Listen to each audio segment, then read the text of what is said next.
여러분 혹시 그런 생각 해보신 적 있으세요?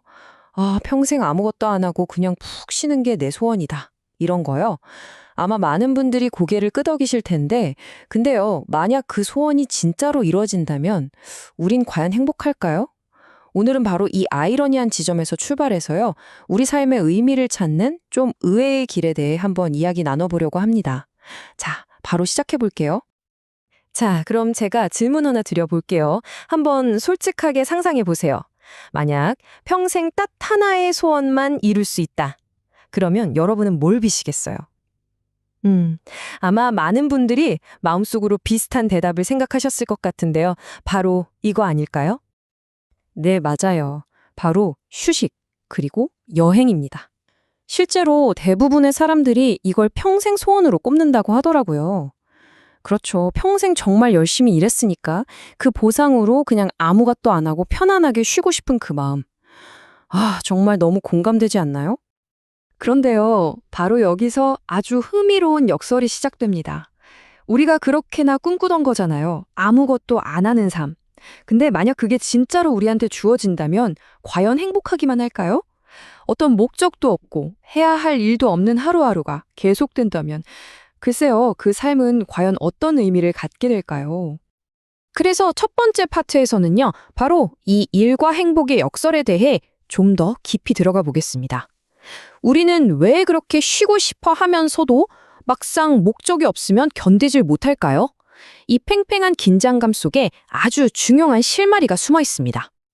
여기서 다루는 관점은요, 이 할 일이 없는 상태에 대해 정말 깜짝 놀랄 만큼 강하게 이야기합니다. 이게 그냥, 아, 좀 지루하다, 이 정도 수준이 아니에요. 인생이 비참해지고, 일을 피하는 건 비겁한 거고, 심지어 그건 잘못된 거다라고까지 말하거든요. 우리가 흔히 생각하는 그 편안함이라는 게 어쩌면 행복이랑은 전혀 다른 이야기일 수 있다는 아주 강력한 메시지죠. 그리고 이 성경 구절은 그 생각을 훨씬 더 명확하게 보여줍니다. 우리가 살아있는 동안에 무언가를 하고 계획을 세우고 또 배우는 이 모든 활동 자체가 바로 살아있다는 증거라는 거예요. 반대로 말하면 이 모든 게 없는 상태는 글쎄요, 이 관점에 따르면 죽은 자들의 세계나 마찬가지라는 거죠. 여기서는 일의 본질이 인류의 역사 속에서 어떻게 변해왔는지 한 가지 신학적인 관점으로 설명을 하는데요.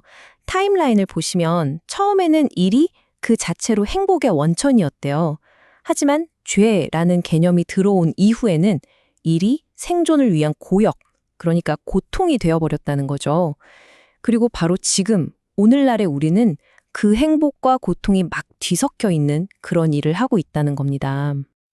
아니, 그렇다면 이렇게 행복과 고통이 뒤섞인 일의 가치를 바꿀 방법은 없는 걸까요? 당연히 있습니다. 그래서 다음 파트에서는요, 똑같은 행동인데도 그 의미를 180도 바꿔버리는 마법 같은 열쇠, 바로 왜 하느냐의 중요성에 대해 알아보겠습니다. 와, 이 비교가 핵심을 정말 잘 보여주네요. 한번 보세요. 왼쪽이랑 오른쪽 하는 행동 자체는 똑같아요. 그런데 그 행동 뒤에 숨어 있는 이유에 따라서 모든 게 달라집니다. 그냥 돈 벌려고 하는 일이 어떤 더 높은 목적을 만나니까 사명이 되고요. 무엇을 하는지가 중요한 게 아니라 왜 하는지가 그 행동의 가치를 완전히 결정해버리는 거죠. 이 비유 정말 기가 막히지 않나요? 생각해보세요. 똑같이 길거리에 꽃을 심는 행동인데 대통령이 시켜서 하면 이건 뭐 국가적인 행사가 되잖아요. 근데 내가 그냥 좋아서 하면 아무도 모를 수도 있죠. 누가 그 일을 맡겼느냐에 따라 가치가 정말 하늘과 땅 차이라 되는 거예요. 이게 뭘 의미하냐면 우리의 아주 평범한 일상도 어떤 더 높은 존재로부터 받은 과업이라고 생각하는 순간 그 가치가 얼마나 드라마틱함에 변할 수 있는지를 보여주는 아주 명쾌한 예시라고 할 수 있습니다. 자, 그러면 아까부터 계속 나왔던 이 사명이라는 단어, 이게 대체 정확히 뭘까요? 그 뜻을 한번 제대로 짚고 넘어가 보겠습니다. 사명을 제대로 이해하려면요, 그 전에 먼저 소명이라는 개념부터 알아야 합니다. 수명은 존재, 즉 비잉에 대한 질문이에요. 나는 누구인가? 그리고 이 관점에서는 신은 도대체 왜 나를 이 땅에 보냈을까? 같은 아주 근본적인 질문이죠. 이 질문에 대한 답을 찾으면서 내 존재의 이유를 발견하는 것, 그게 바로 소명입니다. 자, 그리고 소명이 존재에 대한 답이었다면 사명은 바로 행함, 즉 doing에 대한 겁니다. 그래, 알겠어. 그럼 나는 이제 뭘 해야 하지? 바로 이 질문이죠. 소명을 통해서 깨달은 내 존재의 이유를 이제 구체적인 행동으로 옮기는 것, 그게 바로 사명이라는 겁니다. 이 소명과 사명의 관계를 정말 온몸으로 아주 극적으로 보여주는 인물이 한 명 있습니다. 바로 사도 다울인데요. 그의 인생이 어떻게 완전히 180도 다른 사명으로 채워지게 됐는지 그 이야기를 한번 따라가 보죠. 정말 놀라운 변화 아닌가요? 예수를 만나기 전 바울의 사명은 교회를 파괴하는 것이었어요. 그리고 그는 그게 옳다고 정말 굳게 믿고 행동했습니다. 하지만 새로운 소명, 그러니까 자신의 진짜 존재의 이유를 깨닫고 난 후에는요, 그의 사명은 완전히 정반대인 교회를 건설하는 것으로 바뀌었습니다. 한 사람의 인생이 사명을 어떻게 발견하느냐에 따라서 이렇게까지 달라질 수 있다는 걸 보여주는 거의 완벽한 예시라고 할 수 있죠. 자, 그럼 이런 생각이 들 수 있어요. 아니, 이런 사명은 사도 바울처럼 뭔가 특별한 사람들한테만 주어지는 거창한 거 아닌가? 하고요. 그런데 이 관점에서는 단호하게 아니라고 말합니다. 왜냐하면 사명은 바로 우리의 아주 평범한 일상 속에 스며들어 있기 때문이라는 거죠. 이 관점에 따르면 모든 신자들에게는 공통적으로 주어진 두 가지의 큰 사명이 있다고 합니다.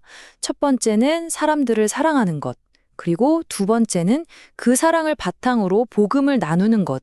이게 바로 우리가 바라봐야 할 가장 큰 그림이라는 거죠.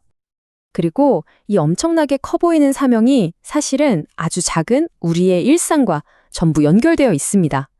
내 자신의 삶을 소중하게 잘 가꾸는 거, 내 주변 사람들을 행복하게 만들어주는 거, 세상에 소금과 빛처럼 좋은 영향을 주는 사람이 되는 거, 심지어 혼자서 성경 읽고 기도하는 그런 개인적인 시간조차도 그 큰 그림을 완성해 나가는 아주 중요한 작은 사명이 될 수 있다는 거예요. 이 비유가 정말 모든 걸 설명해 주는 것 같아요. 지구상에서 가장 큰 생명체인 고래가 뭘 먹고 살죠? 바로 가장 작은 생물 중 하나인 크릴새우를 먹고 삽니다.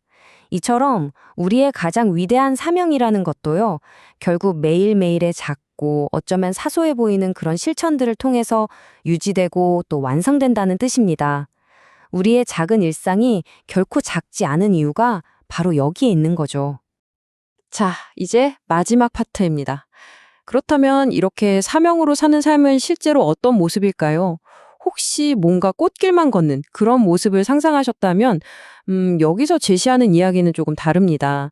이 길은 결코 편안한 길이 아니라고 아주 솔직하게 말하고 있거든요. 네, 맞아요. 사명의 길은 안락함과는 거리가 멉니다.